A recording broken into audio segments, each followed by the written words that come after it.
So what do you think of when you see this picture? Do you feel terror or anxiety or maybe even overwhelmed? If you're like the majority of people, emotions of intimidation and fear will strike you when you see this standardized testing form.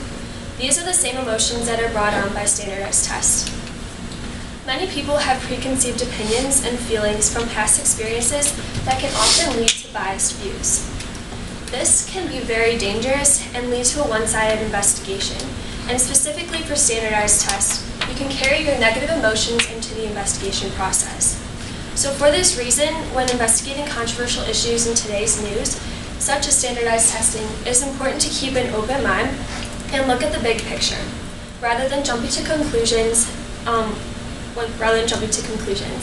If you know how to find credible sources that show all sides to an issue, this can take the danger out of researching issues in today's news. So often we seek news sources that go along with our personal beliefs. And news sources know this and they take advantage of this fact. And this tends them to lead to extreme bias. So an example of an extreme source is Mother Jones. Mother Jones has a strong left political bias, however, they have a high factual reporting. They use strong, loaded language and include no conservative views in their writing. And they have also won the National Magazine Award 7 times. So this may seem impressive, however, they have been awarded for their factual news, but all of their facts are liberal and biased. So the article that I'm going to be showing you is written by Christina Rizga. She went to the University of California, Berkeley, and along with writing for Mother Jones, she's also been published at the Chicago Tribune and the LA Times. All of these are very highly factual places that are news sources, however, they are also all left-leaning. So in her article, she uses loaded language. She uses the words waste, irrelevant, and disconnected when talking about standardized testing. She also states facts, but then has no information to back them up. When stating that American students take the most standardized test, she added a survey link to say where she got her information from. However, when I clicked on that, it led me to this page. So there's no information as to where she got her actual information. So Mother Jones may be highly awarded for factual news, however, it only looks to one side of the picture instead of the entire picture. So often we fail to find resources or sources because our personal beliefs get in the way. However, when researching, we have to remember to keep an open mind and not jump to conclusions. So one example of a source that keeps an open mind is USA Today. So USA Today is least biased and it uses few loaded words, and it's also highly factual. And they also have the 3rd largest distribution rate in all of the US. So the author of the article from the USA Today is Catherine Medal-Lewis, and she graduated from Harvard University. She also worked at Bloomberg News in Washington and has also been published at those following news sources, all of which are very highly credible and highly factual. And she has been in this business for over 20 plus years, so she's definitely a credible person to be writing.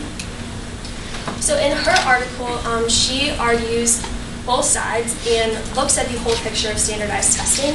And when she argues the positives of standardized testing, she actually takes the exact words from Common Core's motto, stating that standardized tests actually prepare our students for college and the working world.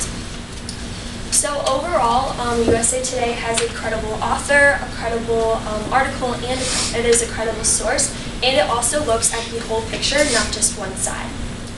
So along with USA Today, the Washington Post is another news source that looks at the whole picture.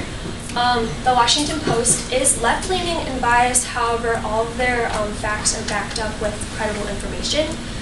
They are the #1 distributed news source in the DC area, and they have also won 47 Pulitzer Prizes, so it's pretty impressive. So the author of the article from the Washington Post is Lindsay Layton. She has worked at the Post since 1998 and has specifically been writing about national education since 2011. So in her article, just like in the USA Today article, she also looks at the whole picture. And specifically when talking about the negatives of standardized testing, She states that 8th graders take the most standardized test, and she actually has information to back up her sources. So she includes this graph on there with the facts, and it's from the Council of Great City Schools.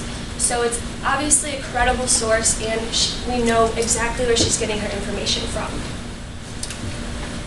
So, once again, the Washington Post looks at the whole picture. It has a credible author, is a credible source, and is a credible article. So credible sources are not hard to find. You just have to look for them and allow your beliefs to be challenged. So when the news presents controversial issues, our thoughts will be challenged, but we should allow it to be. So when researching, you should remember to keep an open mind. Next time when you see this picture, don't jump to conclusions. Don't let your past influence you, and rather look at the whole picture. Researching controversial issues can be dangerous. However, if you keep an open mind and look for clear facts, it can be very beneficial.